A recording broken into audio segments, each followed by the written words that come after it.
Let's crack open a beer and share some thoughts.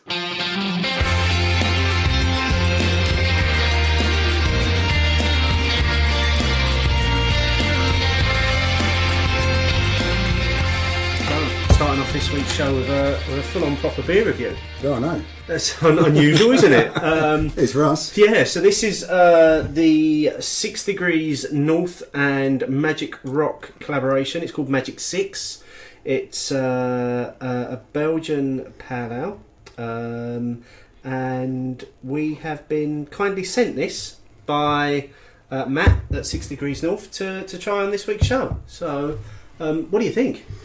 Well, it's a lovely colour with the nice head on it, hasn't it, as well? Yeah, it's beautiful. It's lovely and clear. Yeah, lovely and clear, so you love it already. So I'm already very, very happy. And it's got head and it's fizzy. Yeah, it's got like those very fine champagne yeast type bubbles, haven't it? Yeah. Like you associate with some of the, the Belgian beers. Oh, it's got a lovely... I called it a Belgian pale ale. I only called it Belgian because 6 Degrees North are known for brewing in a Belgian... way. Belgium inspired beers, that's where their inspiration comes from. And you get a little bit of that on the nose, I think. You do get a little bit. But it's definitely some of the piney, fruity flavours, which I think may have been the Magic Rock.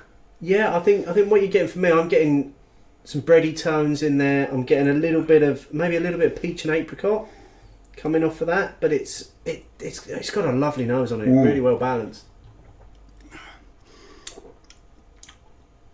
That's delicious.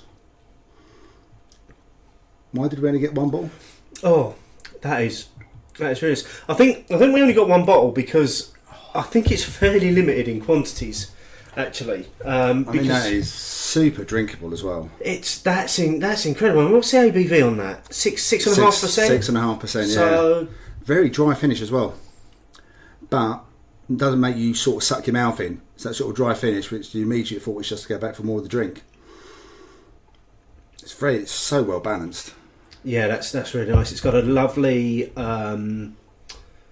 There's a lasting bitterness on the end of that hangs around just around the edge of the mouth. Yeah. A little bit dry as well on the finish. Very dry. A little bit dry going through it as well.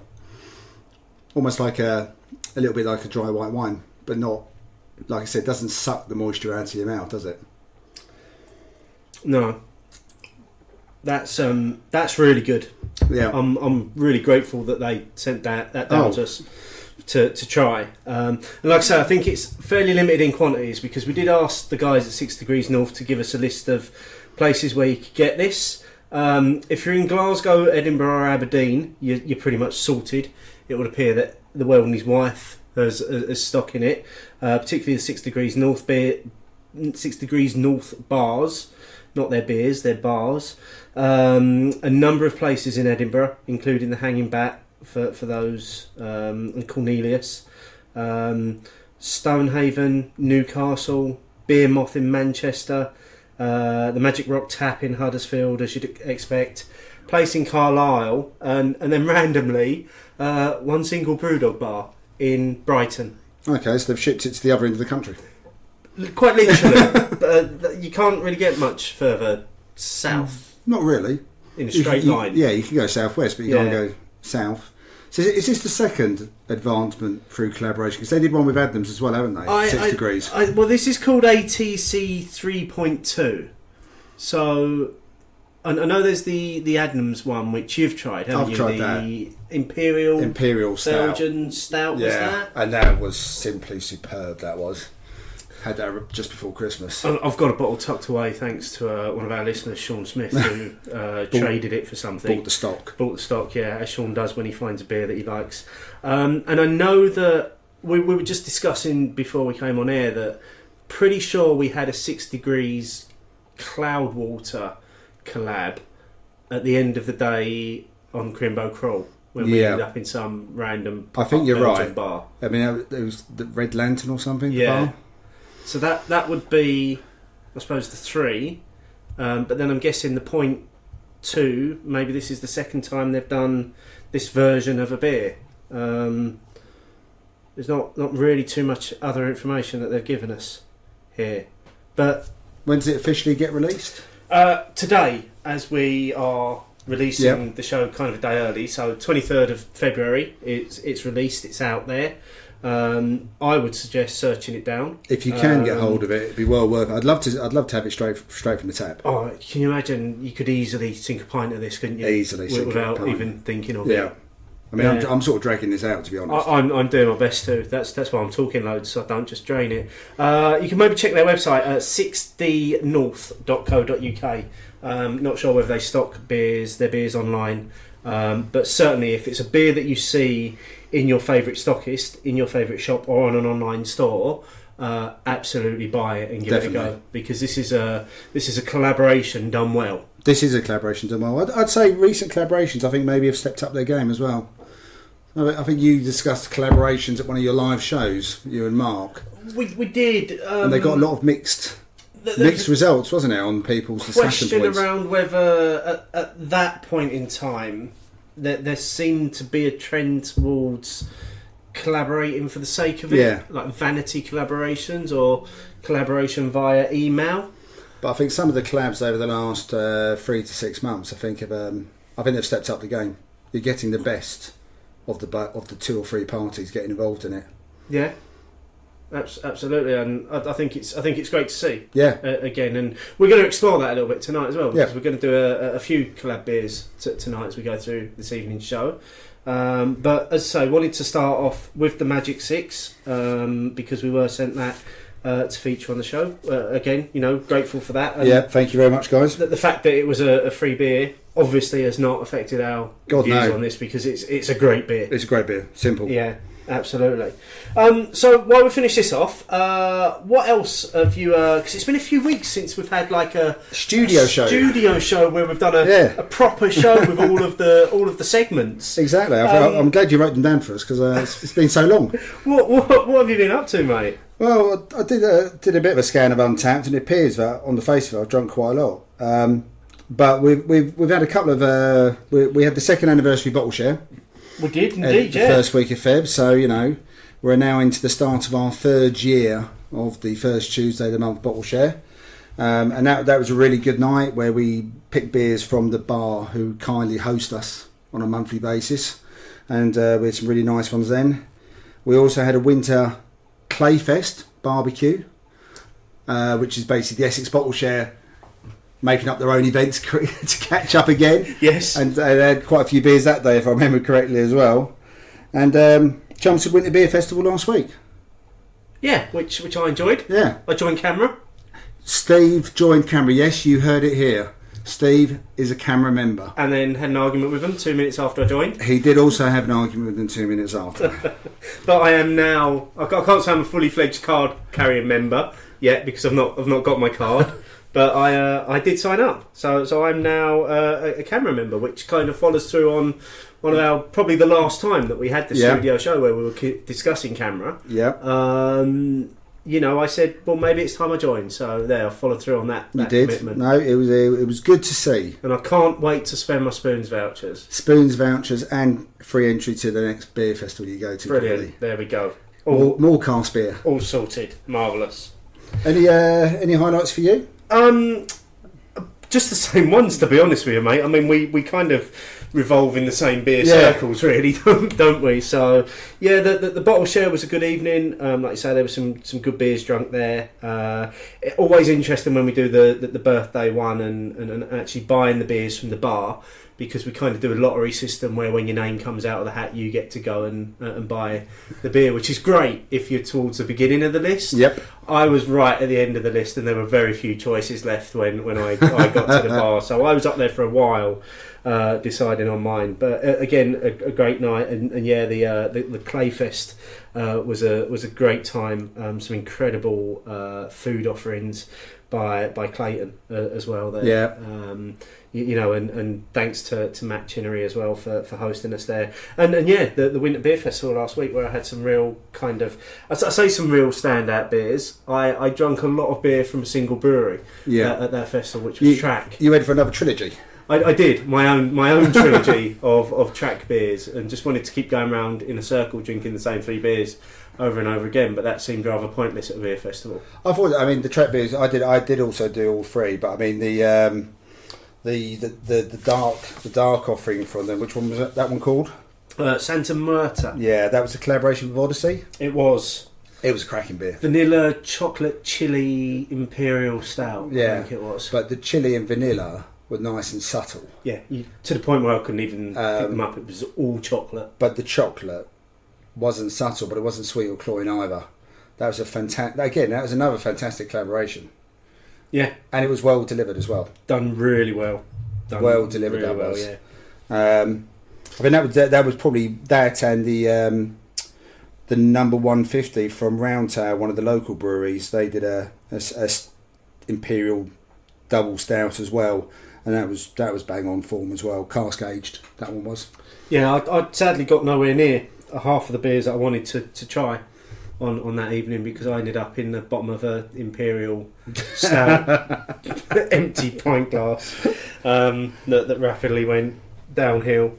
But no, it was a great night. So what about beer wise? While we've kind of not been doing these formatted shows, well, have you had any real standouts? Well, I revisited a few recently that I hadn't had for a while, but I've had them in cans. Magic Rock, Inhaler and Northern Monk Heathen were both on keg in one of my preferred locals, the Victoria, and they were both banging and both got upgraded on Untapped on the day as well. Ooh, Untapped upgrade. Untapped upgrade because, like I said, I hadn't had either.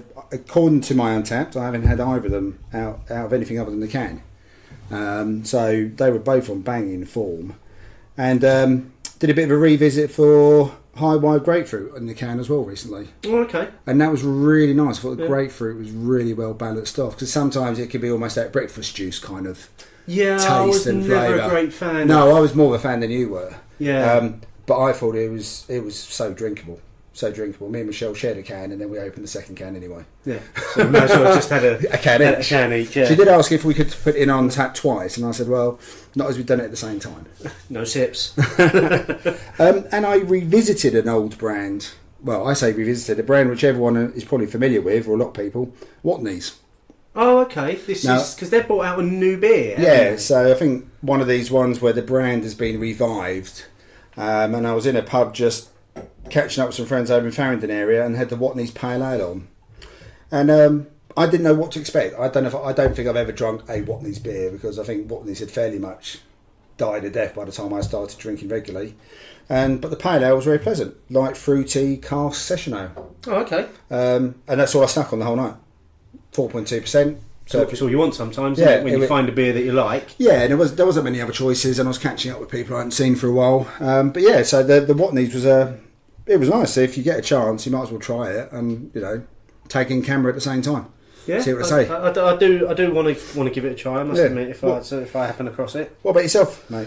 Apart from the Santa Muerta that we had at the beer festival, there are probably only two real standouts for me this month. This month. Over the last couple of weeks. The first being a beer that I feel like I've waited my entire life for.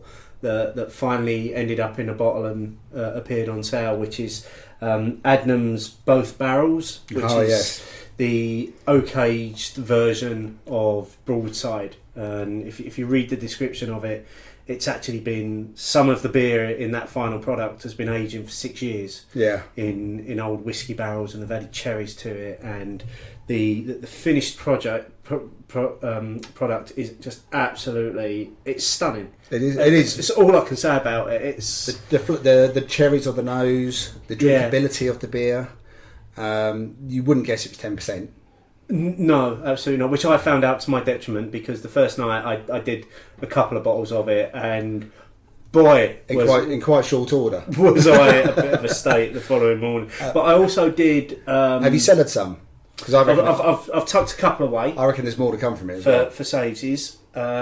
First one I drank standard Broadside first because I wanted to do a real comparison. Yeah. And doing it that way, you could get some of the Broadside in the both barrels. Real comparison, you should have done a pint of cask, then a bottle, and then the two barrels. Broadside vertical challenge. Yes, there you go. Absolutely. You wouldn't be very vertical for very long. No, but it's just stunning, and that's I don't know when, but that's coming on the show at some point, Yeah. and we're gonna review We'll it. do a proper full review of that talk one. about it live. And the other one that was a standout for me, which might have a few people rolling their eyes based on my previous statements around this style of beer, was the Cloudwater Birthday Double IPA, which was the murkiest of Merc bombs. However, for me, what it didn't have was that full-on in-your-face juice that a lot of the Merc bombs are at the moment. Yeah, I mean, it was juicy. Yeah, but I know what you're saying. It wasn't that breakfast juice. It was hoppy, fruit juice. That piney resinous feel to it. It's a beer that I would actually say, had I been given that one blindfold, I would not have known it was a Merc bomb. I'd agree with that because it still had a bit of a nice bitterness running through with a dry finish as well. Mm-hmm. And I'd agree. I thought it was an excellent beer. And I've got to say, I've had a couple of the other Cloudwater cans, and Cloudwater have actually nailed their cans first time round. They're well carbonated. The beers are kept well in them, so there's no little bits floating around in there. They've taken to cans like they've taken to producing beer, producing bottles, being one of the best breweries in the UK, winning awards. They've done it with their normal sort of attention to detail, and it's just great to see. Yeah, I mean, I almost said like they hit the ground running, but we see them hitting the ground running. I'm sure there's a lot of hard work and experiments and testing done before we get the product. I never feel like Cloudwater are using me as a test. No, I don't think so. Apart from maybe the ongoing monthly double IPA series, where it's yes, it's great to continue experimenting, but I long ago dropped out of having to chase those every month. But I must admit the FOMO did creep back in when the birthday double IPA was announced. Well, yeah, especially as they canned it on my birthday. Yes, yeah. Mine and Michelle's birthday, so we share a birthday. So seeing that it had been canned on the day. So you're keeping that can with the date stamp on it? No. Okay. But I've still got another can full of beer with the date stamp on it. There you go. And I think we were benefited there from having again Clayton, who already had an order in with Ibria for version 12 of the double IPA, and he got an email saying, "Would you like to add birthday dipper to your order?" The answer was yes, please. The answer was yes, and we managed to get in on that. So thanks, Clayton, for letting us in on that. Yeah. Just really a couple of standouts for me in what otherwise has been quite a beery couple of weeks. Let's crack open this next beer, I reckon. Okay. And then we can get into the news as well as we're doing it, because it does kind of link to this week's first news story. So the next beer that we're cracking tonight is Sour and Death, which is a collaboration again between Vocation Brewery, who are obviously known for their Something and Something series, the most popular one of that being the Life and Death. Yep. And Chorlton, who are most well known for doing sour beers. This is a coming together of those two breweries to produce a sour IPA, and it's just one of a number of new beers that Vocation have recently released. So they've released this. They've released Cloak and Dagger and Oak and Dagger as well. So Cloak and Dagger being a stout, Oak and Dagger being a barrel-aged version of the stout. And then they've released 3 Pilsners as well, which they've branded craft lager, which I'm not too sure. Yeah. But apparently they're all brewed in-house with genuine Pilsner malt, Bavarian yeast, and they're lagered for 4 weeks. So there's a pure Pilsner, there's a Yakima Pilsner, and there's a dirty Pilsner as well. So quite a few new Vocation beers now available. Wouldn't mind trying the Yakima one. I'm quite a big fan of the Yakima. I wouldn't mind hop. giving them all a go. I'm not sure about dirty Pilsner. Why? What makes it dirty? Don't know. Maybe you could have it with your dirty chicken. Maybe it's an end of night beer. Then maybe that's it. So we've got Sour and Death. Yeah. It's got a sour-ish nose to it. It has. It's like somebody's left a fruit pastel in the bottom of a glass. That's a good shout. That's the sort of feel that I'm getting off of it.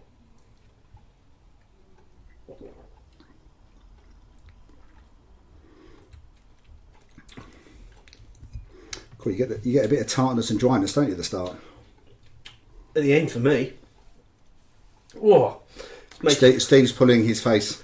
I'm pulling a Haribo Tang Fastix face. It's certainly got a sour end to it. I'm not getting any of the IPA qualities coming through just yet. I think some of the fruit, more than some of the other qualities of the IPA, I'm getting some of the fruit that you might associate with a modern IPA. Well, let's come back to that because I want to crack on through this news. So we've been talking about collaborations this week. Obviously, we're doing 3 collaboration beers tonight, and there's news of collaborations this week as well. So Camden Town have revealed they've got plans to do some collaborations with at least two US brewers that are in AB InBev's portfolio this year. They have mentioned the likes of Goose Island and Golden Road as being potentially on the list to do collabs with. But the collabs will be the first beers that are brewed at some of the first beers that are brewed at the new Enfield Brewery, which is set to open in April. So how do you feel about that? Camden doing collabs with other stablemates? It seems it's probably an obvious route to go. Yeah, I would have thought. Better to get out through all the various places where ABI can. It makes, I think, from a business point of view, it makes good sense. And there are some of the Camden beers I don't mind. The Indian Hells Lager, the Camden Pale Ale isn't too bad. The unfiltered Hells is a nice one. Mm-hmm. So yeah, I think it's got potential. I think they'll be able to market it really well. Yeah, I suppose that's the thing that's going to work in their favour. It's going to be marketed. It's really marketing well. And it's being able to get the beer to a. They can distribute. Yeah, you'll get those beers all over the country. Yeah, I imagine. So online as well. So I think it makes sense what they're doing. So, something to keep your eye out for. Yeah. Anyway, next collab is Innocent Gun are teaming up with Teeling Whiskey to create a limited edition stout called Kith and Kin. Now, for those eagle-eyed listeners that have been with us since the days of the Beer O'Clock Show, or for those that are just always online and notice things that are going on, Teeling Whiskey are the Irish brand that are used for the Galway Bay 200 Fathoms collab that comes out once a year, which is the big stout. Yes, it is.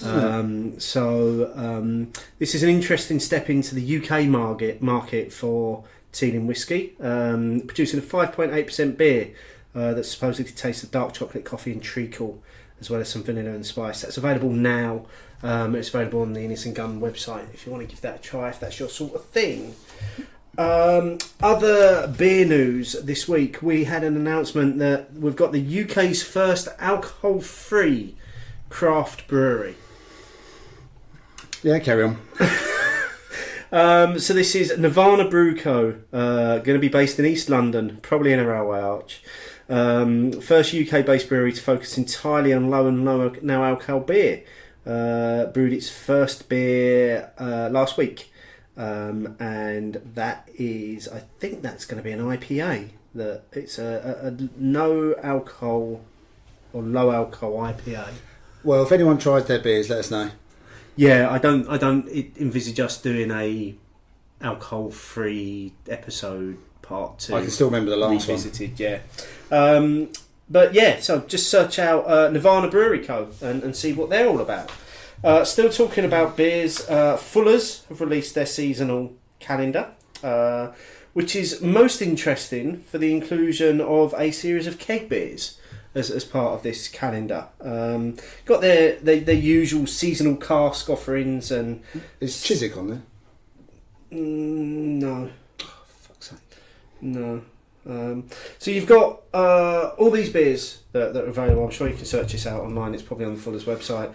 But the 4 keg beers they're going to be producing, so spring, summer, autumn, winter. They're going to be doing a black IPA for the spring. They're going to be doing an unfiltered lager for the summer, a table beer at 2.7% for the autumn, and then an espresso stout for the winter at 5%. Okay, so they have gone seasonal on their colours. Yeah. Interesting step into the interesting idea. Craft keg. I hate that phrase, but it is a horrible phrase. I'm hoping the unfiltered lager is better than the Frontier. Isn't to my liking. I think it's just a bit too clean. The Frontier. Maybe it's a dirty lager. a dirty lager they're doing. I think if I see them, I'll probably give them a go. Because even if the beers aren't to my liking, I mean, I'm not a big fan of Oliver's Island by Fuller's, but it's still a well-made beer. Yeah, so same here. I think I don't like some of their seasonals. I must admit, I'm not the greatest fan of regional breweries' seasonal beers. Well, the problem is, like I say, this time of year, especially a couple of the big regionals, they bring out their rugby themed beers, and they're dull. They've just got a rugby player and a ball on the front, and a name that links to rugby. Yeah, and they're not. None of them are usually great. They're not usually better than what they've already got. I think if you do seasonals, make them better or as good as. Good shout. And then finally, in the news is Guinness. Never heard of them. No, I mean, we're going big on some of the breweries we're featuring this week. Camden, Fuller's, Guinness. Apparently they're ready to extend the range that they do of new beers from the Open Gate Brewery. So this is where they kind of release their more crafty stuff. You've been there. Yeah, I went there in November. To the Open Gate, didn't you? I think you quite enjoyed it, didn't you? You quite enjoyed it's the range of beers. It's a lovely space. The range of beers was good.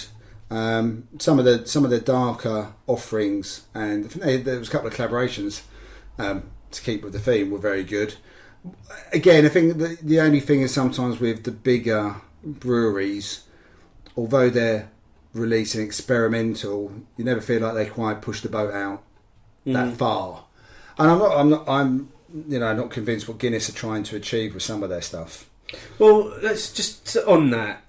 The statement in this release it's almost like somebody couldn't be bothered to actually write this release. Added that there would be ales, lagers, bitters and stouts coming through the brewery over the next period. Well, that's informative. That's really innovative as well, isn't it? Yeah, that ticks all of the boxes. They already do a Guinness, which is a stout. They already do the Hop House Lager. Yeah, so they're just going to do some ales and bitters. Yeah. Okay, well, watch your space on that one. And, well, that's the news, mate. There was quite a bit of that. Yeah, there was quite a bit of that. So, how are you finding the Sour and Death? I'm actually really enjoying it. If I didn't know what it was, I would be hard-pressed to pick the IPA characteristics out. Because we already know it's a collaboration between two breweries and what their specialities are. Pale ales, IPAs for Vocation, modern sour beers for Chorlton. The sourness is the Chorlton side of the bargain seems to be winning. Isn't that always going to be the case with a sour beer? I think it'd be quite hard not to. And I think it's going to be it's going to be quite hard for people not to compare this, because the only other sour IPA that I've got as a benchmark was Buxton's Trolltunga.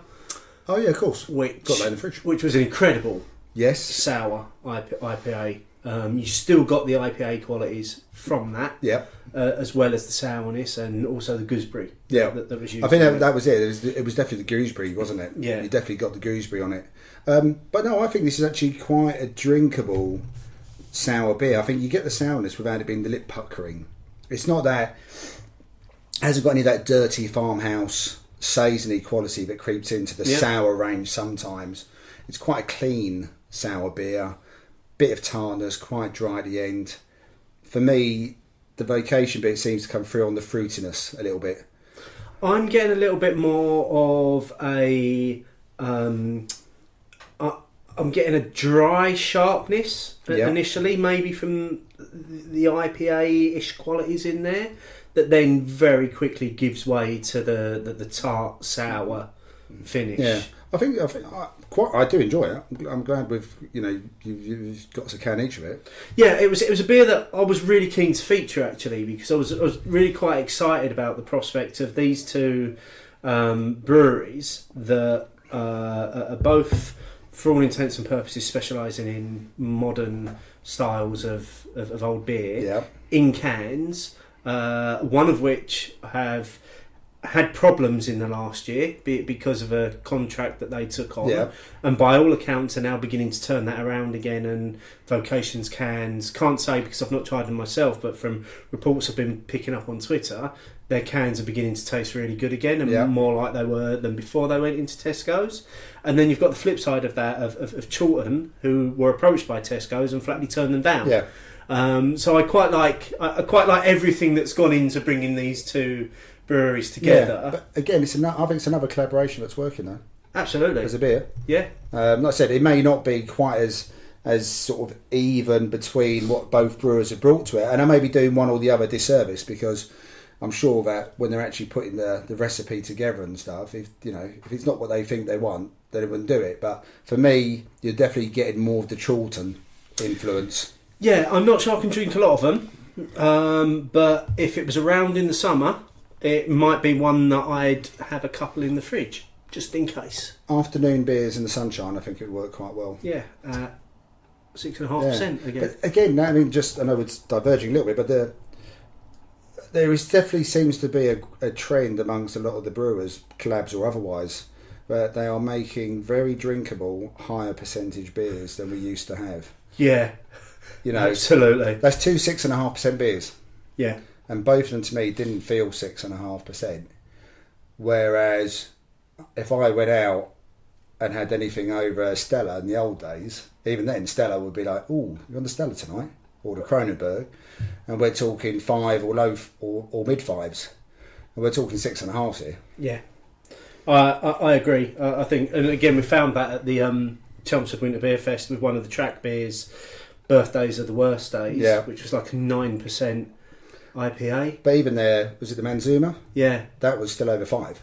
And both of those, neither of them drunk their ABV. No. And that's a lot of that is really showing the skill of where modern brewing is. I think there's definitely a skill to make it a higher percentage and still make it drinkable. Yeah. But it seems to be definitely a thing, for want of a better phrase. But, provided and you don't suddenly do the whole night in it and then fall flat in your face. But I think didn't someone else say on Twitter, we get more hung up on the percentages over here? I think we do, but I think again that's a historical thing, like you were saying with the Stella and the Kronenberg, and it's we're going to go out and we're going to get smashed on these. I think that's where that's come from over here. But like you say, I think there's definitely a trend towards higher ABV beers that are just incredibly drinkable. Yeah. Now that's both of these have been. Yeah. Which is a really nice segue into this week's opinions. Opinions, opinions, opinions, opinions. Where we were asking, should beers in a brewery's core range change to stay on trend or not? So 263 votes this week. Thanks to everybody that got involved in that. The 3 answers that you had to choose from this week were absolutely not, which was 40%. Change is good, which was 48%. And what's the core range at 12%? So that's and it was quite interesting watching this one because as the voting started, change is good went out into a massive lead. It leapt ahead, didn't it? Yeah, but then over the last few hours of it, it began to balance out a little bit more, and people saying, "Well, no, core beers are core beers. Yeah. They should stay as they are." So some of the points that were made this week before we get into our discussion on this one is, and again, kind of putting these under some headings. So one of the themes that came through was don't change the beers for the sake of a trend. Yep. So Chris Griffiths at Griffic23 said, shouldn't change for a trend, should change to improve the beer. £300 Cyclist said, change to stay on trend, no. Evolve and develop, absolutely. And then Craft Beer Geek UK said, not to stay on trend, but need to be constantly evaluated, not to fall behind. Take Brewdog's decision, for instance, to retire hardcore. Now that one is a really interesting point for me because personally, I think Brewdog have made a bad decision in retiring hardcore. I understand what they're saying, that they feel it's a dated beer and it doesn't sit in the 2017 era of beer, but there's nothing wrong with having, this is what a double IPA tasted like when we first brewed it. Yeah, because I thought it was excellent double IPA. Yeah. Even when I bought it under the Tesco Finest. And I know range. I know it's now been replaced, for all intents and purposes, by Born to Die. Yeah. Which is now their double IPA series. But there was a massive difference between, I think, what hardcore tasted like and what Born to Die. Oh, absolutely. Like. They're poles apart in terms of an IPA. But how would we have felt if they'd simply called Born to Die Hardcore, and it had changed completely from what is essentially a really malt forward, but really balanced out with really strong traditional kind of piney resinous hops in the hardcore, to this absolute bitter bomb that is Born to Die. I'm glad it's two different names. It is a very good point for craft beer UK States. But at least, I suppose, what they didn't do, they didn't just carry on constantly tweaking the hardcore IPA. No, it was a fairly constant beer, wasn't it? And it's quite a good heading. Don't change for the sake of a trend. And we definitely got a lot of people saying should change to improve, evolve, and develop. That's like an evolution rather than a revolution in the beer. I think that you shouldn't. If you want to be a trendsetter, go for it. But if you've got a much loved beer, don't use that one to do it, perhaps. I'm going to agree, and I'm going to throw this one out straight away early on here.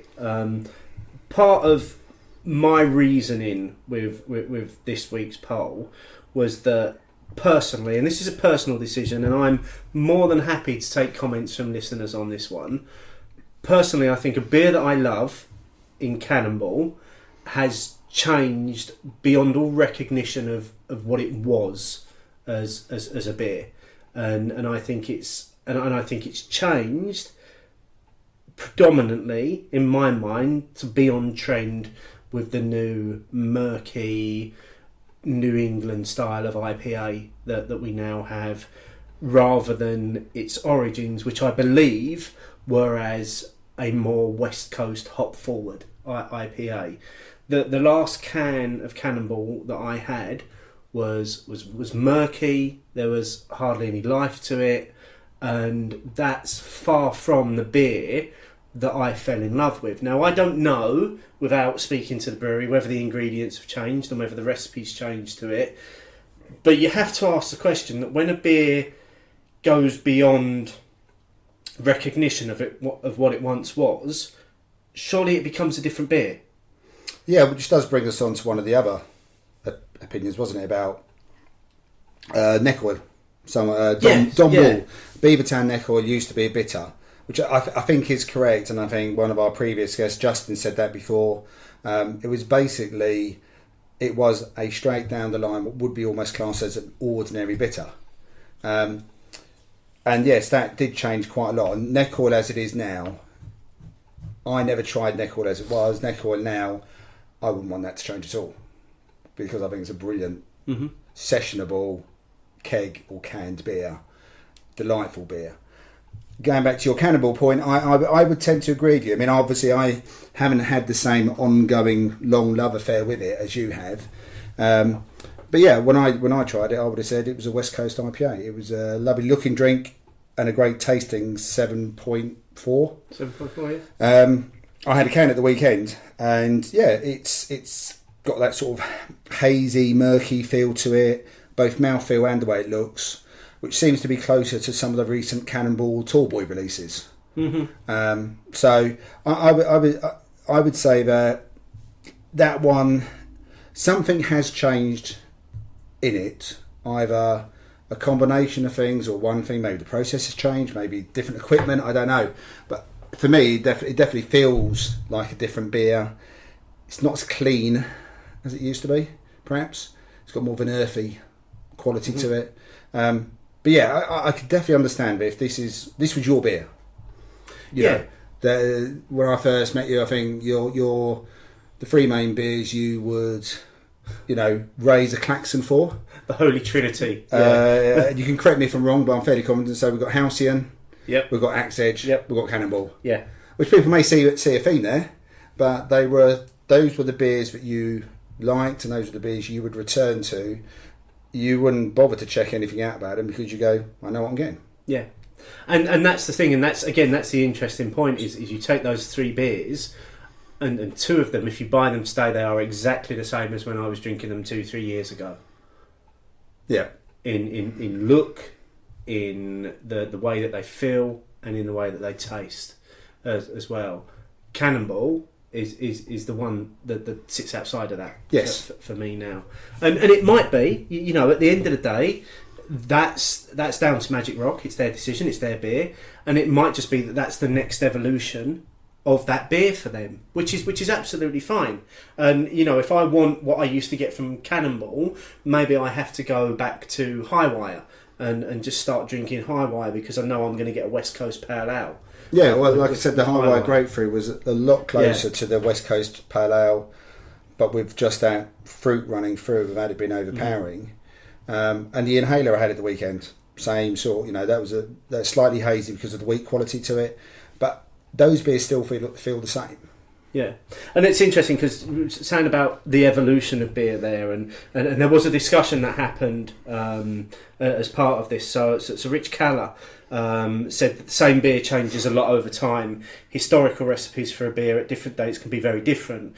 To which our friend Steve from Beer Nouveau jumped in, who we know is a beer historian or a brewing historian. Most definitely. Jumped in to say that often the changes are small enough not to be really noticed, but after a couple of generations they're totally unrecognisable from the beer that they once were. And maybe that's simply what it is with this love affair that I have for Cannonball, is that it's changed to keep up with the ingredients that are now available. And it is a different beer from what I fell in love with. Again, Cannonball feels more revolutionary than evolutionary.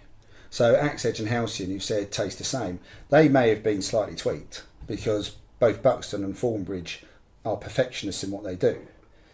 So there may have been small tweaks here and there, whether that be again process, ingredients, the balance of the ingredients. But with Cannonball as the example at the moment, it's a bit like when someone hasn't seen your child for 6 months or a year and they go, "Oh my, haven't they grown?" Whereas we don't notice our children growing. That's true, yeah. And again, links into a nice point. Yeah. That happens in the very incremental stages for us. Yeah, so Miles Lambert said breweries beers are their children.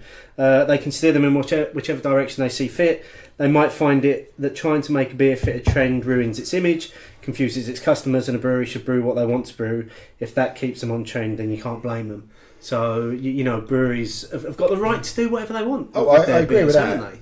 And this isn't a pop at Magic Rock, by the way, because we both love Magic Rock, and Steve way more than me, I reckon. Well, at that point, I just want to jump in and say that it's been a challenge, and we've spoke about this off air, as to how much of a challenge I've found this to actually record and outwardly say I'm not enjoying Cannonball.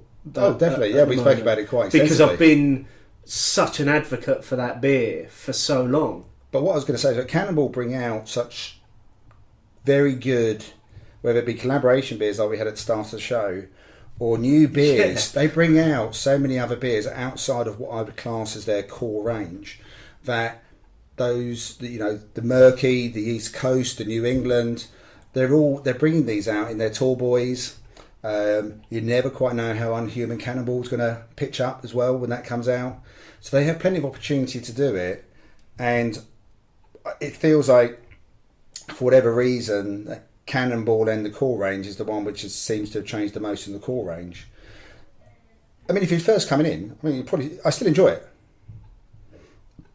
Still enjoy Cannonball, but whether it's as, for me, like you, whether it's as sessionable or smashable, whichever phrase you want to use, as perhaps it once was. I'd probably go with smashable. You'd go with smashable, in terms of Cannonball and my history with it. Yeah, so I remember the time where we went up to the tap room and we all, you know, bought some cans and stuff, and you were swapping out your Salty Kiss with Mark because he was willing to give you a Cannonball. Absolutely, yeah. You ended up with basically a 6-pack of Cannonball. Yeah, I did. Yeah, and I did well there. And you were a really happy chappy at that point. Yeah, it's tough, and maybe, I don't know, maybe I do need to try it on keg again or on tap just to see whether it's something that's not just working in the canning process for me. I'm not going to write it off. I just and like I said at the top of the show when we was talking about beers that we've really enjoyed. People know that I'm not a fan of the current wave of murky, juicy beers. That's not what I'm into. I like a crisp, refreshing IPA to really do things for me rather than just giving me a glass of juice. It's not what I'm into. But I just it's difficult to see a beer that you love so much change so much over time as well. And in my opinion, and it is only my opinion, not for the better. Yeah, no, it's a fair point, and it is simply about opinion and stuff. And other people who don't have the same feel for it, don't buy it so regularly, don't seek it out, may not have the same opinion, or don't fall down one side or the other on that one. Yeah. Well, let's not bang on about Magic Rock's Cannonball, because although that's what kind of drove this poll a little bit. That's not what it's all about, because there's a few other points that I do want to pick up as part of this. So the second heading that we had was core means core. And there was a theme around here. A lot of people were saying, well, no, if it's a core range, it's a core range. You don't mess with it. So Nate Dog 27, changing the core range would defeat the point of having a core range. Phil Kite at the Great Cubbio, no, core is core. They should stay the same. But brewery feel free to do whatever it wants with the other stuff. And then Mark Johnson saying, just in case my absolutely not vote didn't make it clear. Absolutely not. So I did like that one. I did as well, because I would like to know, and I don't know if there's any way of getting this from the analytics on Twitter. I'd like to know who voted, how people voted. You can't see when somebody votes. The only person that knows that they voted is them and what they voted for. You can't see what they voted. Yeah, well, that's that. I mean, I think with those comments, we can fairly much say that Nate Dogg, Great QBA, Mark Johnson definitely win the absolutely not. I'd say so, yeah. So is a core range just that? Should it always just be a core range, or should it change and adapt with time? Again, I think that comes back to Steve at Beard Rivaux's point about the changes are small enough not to be really noticed. But for me, I mean, I was in the absolutely not, because that was the one which felt the best for me.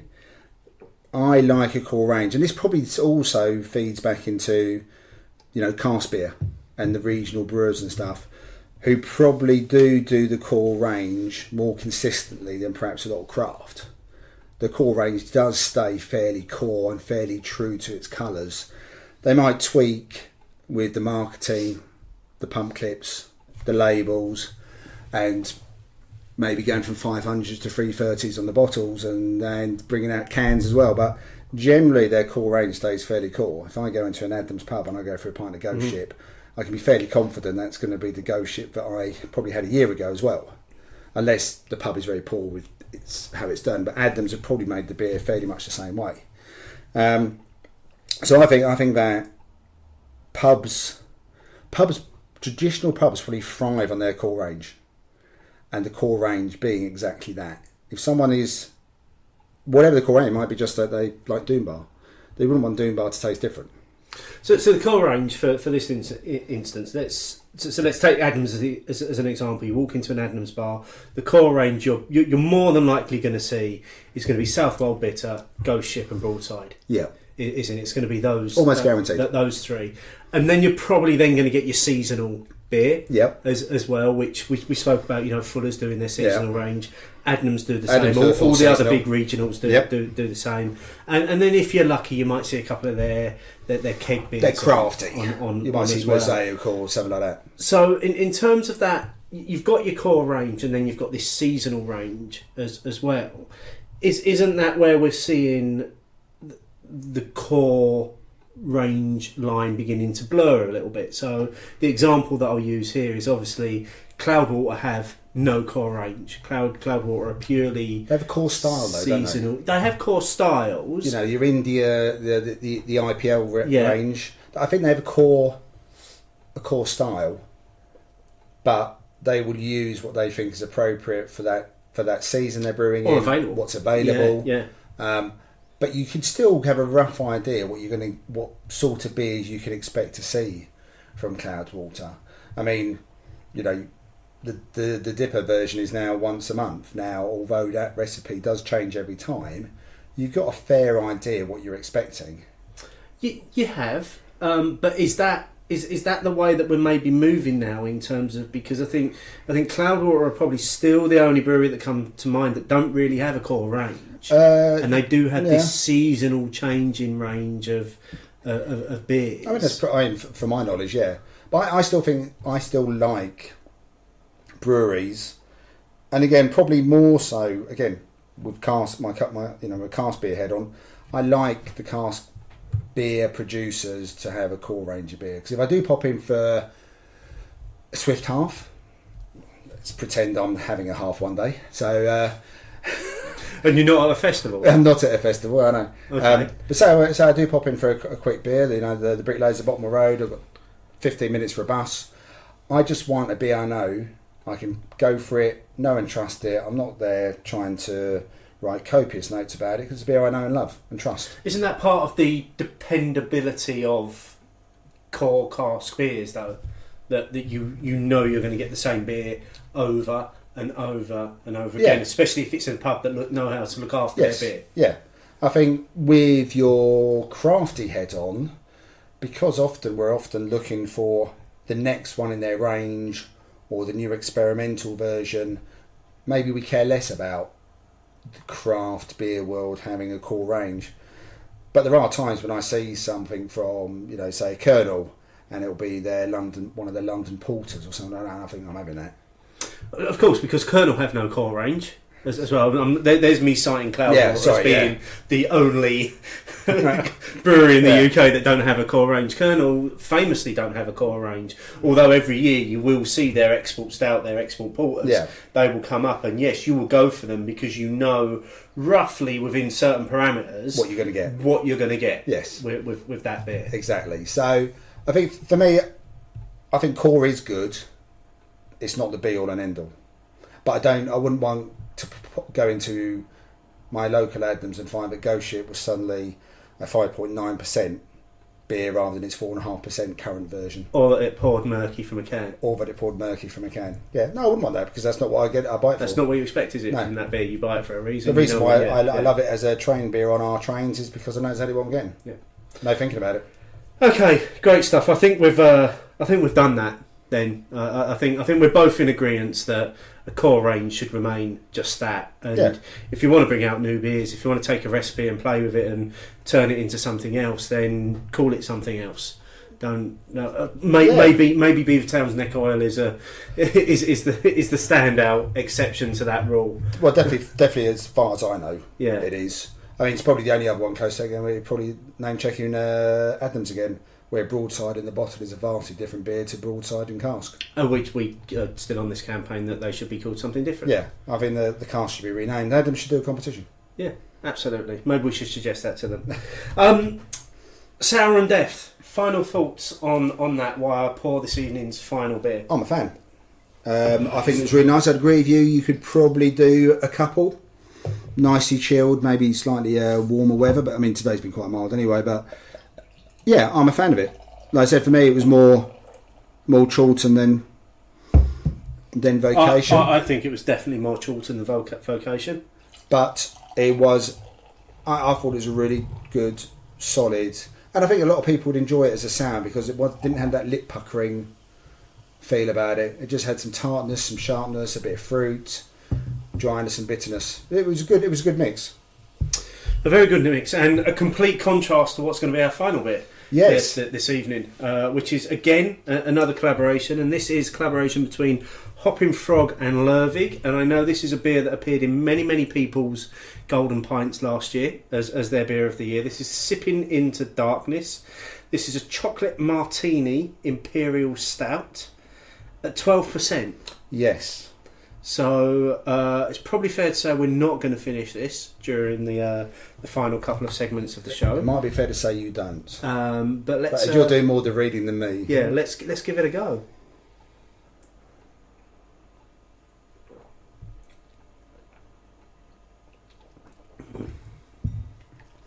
It's just like drinking liquid chocolate, isn't it? It is. I mean, we had this at the bottle share, didn't we? Yeah. very kindly bought for us by guys who opened up a new bottle shop nearby. Popped in for 45 minutes, said hello to us all. Really nice chap, and left us a few bottles of these to share around. And it was quite a small. It's quite nice to have beer to split, a whole bottle. Cause it was quite a between there's about 14 of us there that night, wasn't there? Yeah, it was a big night. So it was quite. It was a taster rather than a sip. For anyone who's anyone who wants to take us to task over that one. It's definitely a taster. Definitely a taster. And with the new Untapped, we can check it in as a taster. You can check it in as a taster as well. This has got almost feels like it's got there's like a biscuity quality to it as well.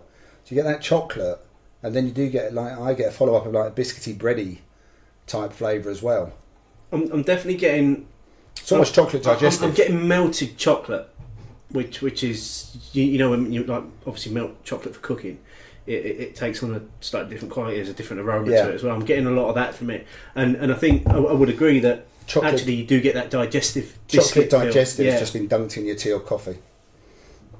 Thankfully, in your tea or coffee and not in your beer. No. So I've got to give up my Great Big Box of Nothing, which I was so pleased to win the last time we recorded.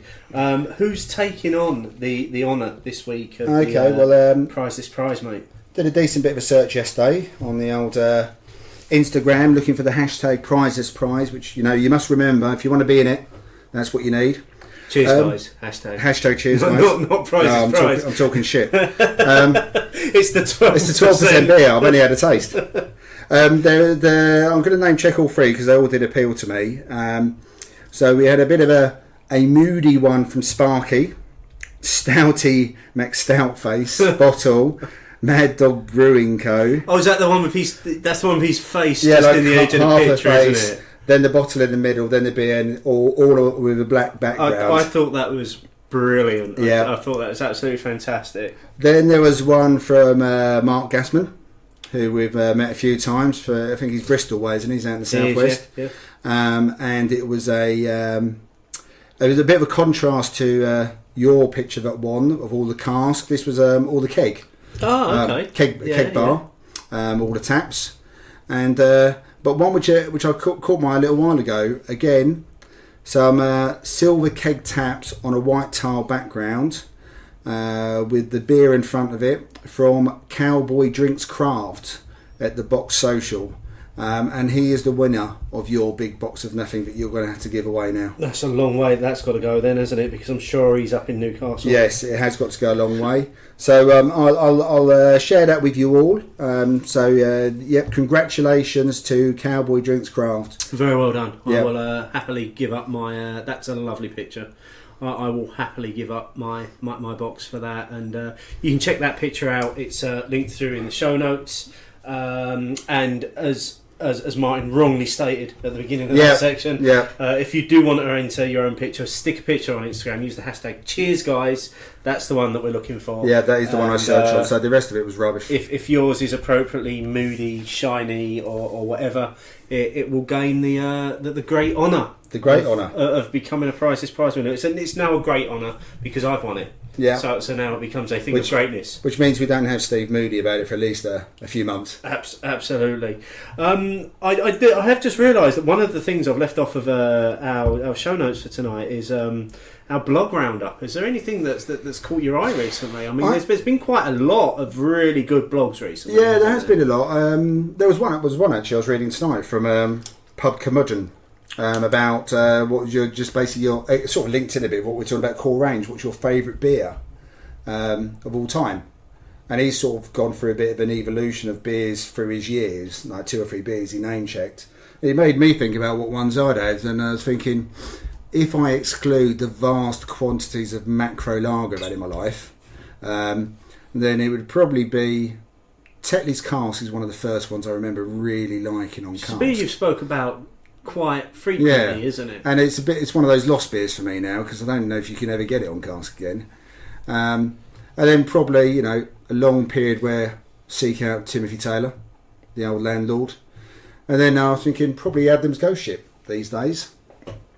And the recent addition, Bengal Lancer from Fuller's. But yeah, which is a seasonal. We were talking about this one. Bengal Lancer is supposed to be a seasonal. It's been a long season for it, though. We saw it at the beginning of December. And it's still around at the moment. Yeah, not complaining though. So I'm good for. I'm not going to complain if you can find a good pint of Bengal Lancer. So yeah, not too many others have. I've enjoyed reading some of the recent blogs, I suppose, but nothing's really leapt out.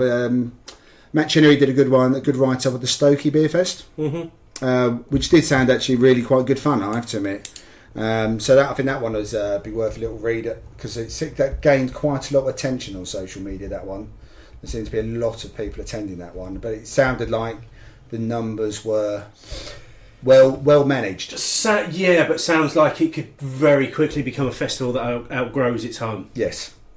And they might have to look at how they manage that. Yeah. I think one of the comments I did read from someone was they might try to upscale it by having it go on for longer than just the one day, so the numbers are spread out. I suppose you could start doing session tickets and what have whereas you. this was just you're in for a day, that kind of thing.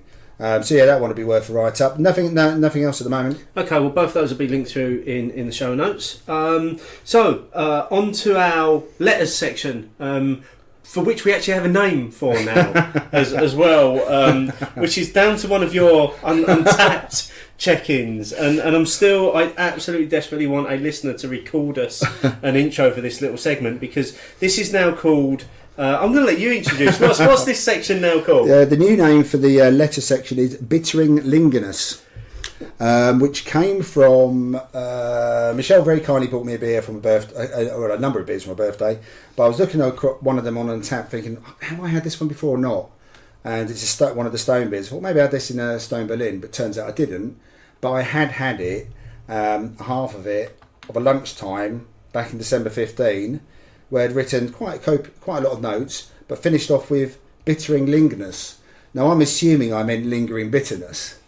But then this was a lunchtime check-in. It was a lunchtime check-in as well. With I'd gone there with Clayton, and Bittering Lingonus, and no spell check came up on that one. Okay, so that's our new letters section name, Bittering Lingonus. So to get involved in this section, this is a listener-only section of the show. If you want to submit any sort of question to us, any sort of comment, just use the hashtag Hopinions, and you might get featured on the next. The next Bittering Lingonus. Yeah, I'm going to do well to get my tongue around that every time after so many beers. So we've got a couple of comments this week. So in between our recorded shows, we had a week where we did a poll for a bit of fun, which was what's the most ridiculous thing in beer right now? Oh yeah. To which we had a response with the hashtag Opinions from Deacus, who simply replied bloggers, which I thought was brilliant. That was also his answer to something else I saw today as well. It was. It seems to be a standard answer. And then the other one that we've got this week is from Miles Lambert again, in regard to our coffee and beer show last week, which we've had some really great comments on. So thanks to everybody that's taken the time to listen and comment on that one. Miles simply said, "Fascinating show, lads. So much detail, appeals to a geek." All the detail came from Roland. It did. We're not going to take any credit for that. No, that was all Roland. That was all down to Roland. So those are all the letters that we've got this week. The other thing that I just would like to say under this section as well, and again this is just for the listeners really, is that we recently asked people to come forward to be part of a listener panel. Which is nothing more than a DM group that we've now got on Twitter, where we're just asking people for honest feedback on content of the show, the segments, what do they like, what don't they like, and we've had a good number of people put their name forward. So I'd just like to say thanks to everybody. Too many to name check you all. We will name check you in the future. But everyone did get involved. Everyone got involved in the first couple of questions that we've asked, and we will keep that going. But if you didn't make the panel, always feel free to just feedback stuff to us. Just use the hashtag Opinions, and it'll get to us. And it's great to hear when you guys think we do good stuff, when you guys think we do bad stuff, because that all goes into the mix and it just makes what we do even better. Yeah. So, I thought you was going to come in with something then. You just kind of sat back and you're just enjoying your sipping into darkness. Okay then, so that just about wraps it up. It does. I think next week we have got we've kind of saved the best till last, maybe, in terms of the crossover collab shows that we've been doing. Next week we are doing another two-parter, which is going to be with our great friends Wayne and Janice from the Irish Beer Snob. We're heading over to Dublin to the Alltech Festival, and we're going to record a two-part show, which a lot of you would have seen the polls already on this. What's the best and worst things about beer festivals? That's what we're going to be chatting about next week. I can see that Martin is already chomping at the bit to moan about water. Yep. I can't wait to get into having a go about music. It's going to be a hive of positivity, that episode. I think it's going to be a lot of good fun. It is going to be a lot of good fun. I can't wait to record that. So that's what we're going to be doing next. We've no idea what we will be drinking as part of that show. No. Because like I said, we're going to be recording at Alltech. But we will be back to the studio show soon, where we'll be able to share with you what beers we're drinking next. So I guess until next time, it's a case of cheers, folks. That's it.